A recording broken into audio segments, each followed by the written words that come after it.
Hi guys, welcome back to my YouTube channel that is Swapna's Tutorial. So ನೀವಿನ್ನು ನನ್ನ ಚಾನೆಲ್ಗೆ subscribe ಆಗಿಲ್ಲ ಅಂದ್ರೆ ಪ್ಲೀಸ್ ಸಬ್ಸ್ಕ್ರೈಬ್ ಆಗಿ ವಿಡಿಯೋಸ್ನ ಲೈಕ್ ಮಾಡಿ ಶೇರ್ ಮಾಡಿ ಹಾಗೆ ಕಮೆಂಟ್ ಮಾಡಿ. ಸೊ ಇವತ್ತು ನಾನು ಮಾಡ್ತಿರೋ ಸಬ್ಜೆಕ್ಟ್ ಯಾವುದು ಅಂದ್ರೆ ಫಸ್ಟ್ ಸೆಮ್ ಬಿಕಾಮ್ನ ಕನ್ನಡ ಸಬ್ಜೆಕ್ಟ್ ಅಲ್ಲಿ ಕ್ವಶನ್ ಪೇಪರ್ನ ಎಕ್ಸ್ಪ್ಲೈನ್ ಮಾಡ್ತಿದ್ದೀನಿ. ಸೊ ಕ್ವಶನ್ ಪೇಪರ್ ಪ್ಯಾಟ್ರನ್ನ ಎಕ್ಸ್ಪ್ಲೈನ್ ಮಾಡ್ತಿದ್ದೀನಿ, ಓಕೆನಾ.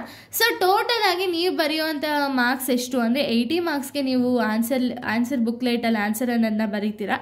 ಸೊ 80 ಮಾರ್ಕ್ಸಲ್ಲಿ ನಿಮಗೆ ಆರಾಮಾಗಿ ಸ್ಕೋರ್ ಮಾಡ್ಬೋದು, ಓಕೆನಾ. ಕನ್ನಡದಲ್ಲಿ ಅಥವಾ ಇಂಗ್ಲೀಷಲ್ಲಿ ಆರಾಮಾಗಿ ಸ್ಕೋರ್ ಮಾಡ್ಬೋದು. ಬಟ್ ಏನು ಅಂದರೆ ಪ್ರಾಪರಾಗಿ ಏನಿದೆ ಲೆಸನಲ್ಲಿ ಅಂತ ಹೇಳಿ ತಿಳ್ಕೊಬೇಕು ನೀವು ಫಸ್ಟು, ಓಕೆನಾ. ಸೊ ಇಲ್ಲಿ ನಿಮಗೆ grammar and question and answers ಎರಡೂ ಕೂಡ ಇನ್ಕ್ಲೂಡ್ ಆಗಿರುತ್ತೆ ಕನ್ನಡದಲ್ಲಿ. ಸೊ ಈ ಒಂದು ಕನ್ನಡದಲ್ಲಿ ಏನಾಗುತ್ತೆ ಅಂದರೆ ನಮ್ಮ ಕನ್ನಡದಲ್ಲಿ ಎಲ್ಲನೂ ಕೂಡ ಇನ್ಕ್ಲೂಡ್ ಆಗಿರುತ್ತೆ, grammar and question and answers. So ನೀವೇನು ಮಾಡಬೇಕು ಅಂದರೆ ಕರೆಕ್ಟಾಗಿ ಲೆಸನ್ಸ್ಗಳನ್ನ ನೀವು ತಿಳ್ಕೊಂಡ್ರೆ ಸಾಕು, ನಿಮಗೆ ಆರಾಮಾಗಿ ಬರಿಬೋದು. ಅಂದರೆ ಹೆಂಗೆ ಗೊತ್ತಾ, ಇವಾಗ ನಮಗೆ ಒಂದು ಲೈನ್, ಇವಾಗ ಎಕ್ಸಾಂಪಲ್ ಯಾವುದೋ ಒಂದು ಮೂವಿನ ನಾವು ತಿಳ್ಕೊಂಡು ಅಂದ್ಕೊಳ್ಳಿ, ಅದು ತಿಳ್ಕೊಂಡಾಗ ಇಷ್ಟು ನೀವು ಇವಾಗ ಯಾರಿಗೋ ಒಬ್ರಿಗೆ ಹೇಳಬೇಕಾದ್ರೆ ಅಥವಾ ನರೇಟ್ ಮಾಡಬೇಕಾದ್ರೆ ನೀವೇನು ಮಾಡ್ತೀರಾ ಅಂದರೆ ಚಿಕ್ಕದಾಗಿ ನರೇಟ್ ಮಾಡ್ತೀರಲ್ಲ. ಸೊ ಅದೇ ರೀತಿ ನೀವು ಒಂದು ಲೆಸನ್ನ ಕಂಪ್ಲೀಟಾಗಿ ಸ್ವಲ್ಪ ಅಂದರೆ ಕಂಪ್ಲೀಟಾಗಿ ತಿಳ್ಕೊಳ್ಳಿ. ಅದು ತಿಳ್ಕೊಂಡಾಗ ಏನಾಗುತ್ತೆ ಅಂದರೆ ಆವಾಗ ನೀವು ಬರೀಬೇಕಾದ್ರೆ ನಿಮಗೆ ಈಸಿ ಆಗುತ್ತೆ, ಓಕೆನಾ. ಸೊ ಇಲ್ಲಿ ಫಸ್ಟ್ ಮೇನ್ ಏನಿದೆ ಅಂದರೆ ಈ ಪ್ರಶ್ನೆಗಳಿಗೆ ಸಂಕ್ಷಿಪ್ತವಾಗಿ ಉತ್ತರಿಸಿ ಅಂತ ಹೇಳಿ ಕೊಟ್ಟಿದ್ದಾರೆ. ಸೊ ಇದು 5 × 5 25 ಮಾರ್ಕ್ಸಿಗೆ ನಿಮ್ಗಿರುತ್ತೆ. ಸೊ ಇಲ್ಲಿ ಯಾವ ರೀತಿ ಅಂದರೆ ಇಲ್ಲಿ 2 ಮಾರ್ಕ್ಸ್ ಕ್ವಶನ್ ಅಲ್ಲ, ಡೈರೆಕ್ಟಾಗಿ 5 ಮಾರ್ಕ್ಸ್ ಕ್ವಶನ್ನೇ. 5 ಅಂದರೆ 6 ಕ್ವಶನ್ಸಲ್ಲಿ ಎನಿ 5ನ ಅಟೆಂಡ್ ಮಾಡಬೇಕಾಗುತ್ತೆ.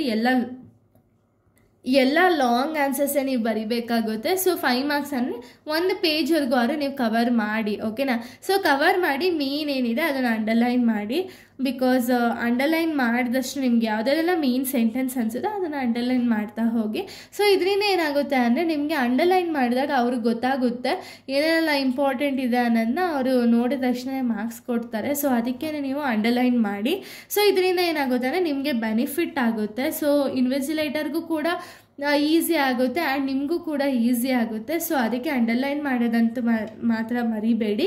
ಸೊ ಸೆಕೆಂಡ್ ಮೇನ್ ಬಂದ್ಬಿಟ್ಟು ಈ ಪ್ರಶ್ನೆಗಳಿಗೆ ವಿವರವಾಗಿ ಉತ್ತರಿಸಿ, 2ಕ್ಕೆ ಮಾತ್ರ ಉತ್ತರಿಸಿ, ಅಂದರೆ 3ಕ್ಕೆ ಮಾತ್ರ ಉತ್ತರಿಸಿ ಬರಬೇಕಿತ್ತು. ಸೊ ಇಲ್ಲಿ 3 × 10 ಬರುತ್ತೆ. ಔಟ್ ಆಫ್ 4 ಕ್ವಶನ್ 3 ಕ್ವಶನ್ಸ್ಗೆ ನೀವು ಆನ್ಸರ್ ಮಾಡ್ತೀರಾ. ಇದು ಕೂಡ ಲಾಂಗ್ ಆನ್ಸರ್ಸ್ ಆಗಿರುತ್ತೆ. ಇದು 30 ಮಾರ್ಕ್ಸಿಗೆ ಕೇಳ್ತಾರೆ. ಸೊ ಅದು ಕಂಪ್ಲೀಟಾಗಿ ನೀವು ಲಾಂಗ್ ಆನ್ಸರ್ಸ್ನ ಬರೀತೀರಾ. ಸೊ ಲಾಂಗ್ ಆನ್ಸರ್ಸು ನಿಮಗೆ 10 ಮಾರ್ಕ್ಸ್ ಅಂದರೆ ಅಟ್ಲೀಸ್ಟ್ 2 ಪೇಜಸ್ ಆದರೂ ಕವರ್ ಮಾಡಿ. ಸೊ 2 ಪೇಜಸ್ ಕವರ್ ಮಾಡಿ ನೀಟಾಗಿ ಪ್ರಾಪರಾಗಿ ಲೈನ್ ಫಾರ್ಮೇಷನ್ ಆಗಿರ್ಬೋದು, ಅಂಡರ್ಲೈನಿಂಗ್ ಆಗಿರ್ಬೋದು, ಎಲ್ಲ ಪ್ರಾಪರಾಗಿರಬೇಕು. ನೆಕ್ಸ್ಟು ಥರ್ಡ್ ಮೇನ್ ಬಂದುಬಿಟ್ಟು ಈ ಕೆಳಕಂಡ ಪದ್ಯವನ್ನು 3ನೇ ಒಂದು ಭಾಗಕ್ಕೆ ಸಂಕ್ಷೇಪಿಸಿ ಸೂಕ್ತ ಶೀರ್ಷಿಕೆ ಬರೆಯಿರಿ. ಇದು 5 ಮಾರ್ಕ್ಸಿಗೆ ಕೇಳ್ತಾರೆ. ಸೊ ಇಲ್ಲೇನಾಗುತ್ತೆ ಅಂದರೆ ನಿಮಗೆ ಒಂದು ದೊಡ್ಡ ಪ್ಯಾರಾಗ್ರಾಫ್ ಅನ್ನೋದನ್ನ ಕೊಡ್ತಿರ್ತಾರೆ.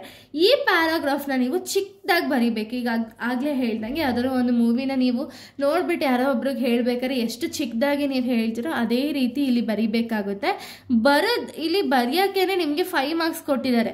ಅದು ಯಾವುದನ್ನೆಲ್ಲ ಇನ್ಕ್ಲೂಡ್ ಆಗಬೇಕು ಅಂದರೆ ಟೈಟಲ್ ಇರಲೇಬೇಕು, ಓಕೆ. ನಾನು ಟೈಟಲ್ ಅನ್ನೋದನ್ನ ಕೊಟ್ಟೆ ನೀವು ಬರೀರಿ. ಸೊ ಟೈಟಲ್ನಂತೂ ಯಾವುದೇ ಕಾರಣಕ್ಕೂ ಸ್ಕಿಪ್ ಮಾಡಬೇಡಿ. ಸೊ ಟೈಟಲ್ ಬರೆದ್ಮೇಲೆ ಕ್ವಶನ್ಸ್ಗೂ ಕೂಡ 2 ಮಾರ್ಕ್ಸ್ ಇದೆ ನಿಮಗೆ, ಎಕ್ಸ್ಟ್ರಾ 2 ಮಾರ್ಕ್ಸ್ ಕ್ವಶನ್ಸ್ಗೂ ಕೂಡ ಬರುತ್ತೆ. ಅಂದರೆ ಸಂಕ್ಷೇಪಿಸಿದ 2 ಪ್ರಶ್ನೆ ರೂಪಿಸಿ. ಅಂದರೆ ಇಲ್ಲಿ ಏನು ನಿಮಗೆ ಒಂದು ಪ್ಯಾಸೇಜ್ ಕೊಟ್ಟಿರ್ತಾರಲ್ಲ, ಒಂದಿಷ್ಟು ಉದ್ದ ಪ್ಯಾಸೇಜ್ ಕೊಟ್ಟಿರ್ತಾರಲ್ಲ, ಆ ಪ್ಯಾಸೇಜನ್ನು ಚಿಕ್ಕದಾಗಿ ಬರೆದ್ರೆ 5 ಮಾರ್ಕ್ಸ್ ಕೊಡ್ತಾರೆ. ಸೊ ಇವಾಗ ಅದೇ ಪ್ಯಾಸೇಜಲ್ಲಿ ಯಾವ್ದಾದ್ರು 1-2 ಕ್ವಶನ್ಸ್ನ ನೀವು ಫಾರ್ಮ್ ಮಾಡಿದ್ರಿ ಅಥವಾ ಫ್ರೇಮ್ ಮಾಡಿದ್ರಿ ಅಂದರೆ ಅಲ್ಲೇ 2 ಮಾರ್ಕ್ಸ್ ಕೊಡ್ತಾರೆ, ಆಯಿತಾ. ಎನಿ 2 ಕ್ವಶನ್ಸ್ನ ಫ್ರೇಮ್ ಮಾಡಿ. ಸೊ ಇದು 4th main. Next 5th main ನೋಡೋದಾದ್ರೆ 2 ಪದಗಳನ್ನು ಬಳಸಿ ಸ್ವಂತ ವಾಕ್ಯ ರಚಿಸಿ.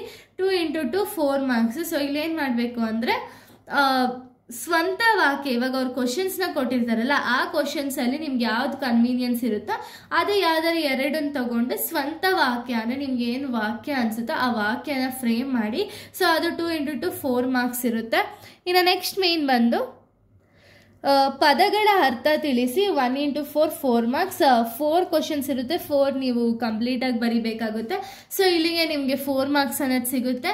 ಇನ್ನು ನೆಕ್ಸ್ಟ್ ಮೇನ್ ಬಂದ್ಬಿಟ್ಟು ಪತ್ರ ಬರೆಯಿರಿ ಅಥವಾ ಪತ್ರ ಲೇಖನ ಇರುತ್ತೆ. ಇದು 5 ಮಾರ್ಕ್ಸ್ ಕೇಳ್ತಾರೆ. ಯಾವುದೇ ರೀತಿಯ ಪತ್ರ ಕೊಟ್ಟಿರಲಿ, ನಾನು ಆಲ್ರೆಡಿ ಅಪ್ಲೋಡ್ ಮಾಡಿದ್ದೀನಿ, ಆ ಮೆಥಡ್ನ ಫಾಲೋ ಅಪ್ ಮಾಡಿ ಸಾಕು, ನಿಮಗೆ ಪತ್ರದಲ್ಲೂ ಕೂಡ 5 ಮಾರ್ಕ್ಸ್ ಸಿಗುತ್ತೆ.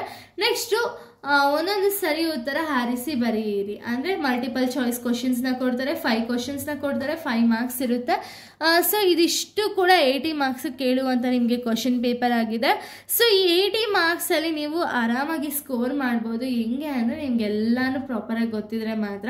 ನನ್ನ ಪ್ರಕಾರ ಏನು ಅಂದರೆ ಜಾಸ್ತಿ ಆಪ್ಷನಲ್ ಇಟ್ಕೋಬೇಡಿ. ನಾನು 4 ಚಾಪ್ಟರ್ಸ್ನ ಅಪ್ಲೋಡ್ ಮಾಡಿಲ್ಲ.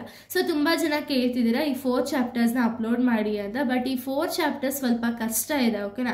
ಇವಾಗ ನಾನು ನಿಮಗೆ ಹೇಳಿದ್ರು ಕೂಡ ಅದು ಕಷ್ಟ ಇರೋ ರೀಸನ್ಗೆ ನೀವು ಮತ್ತೆ ಅದನ್ನು ಸ್ಕಿಪ್ ಮಾಡ್ತೀರಾ.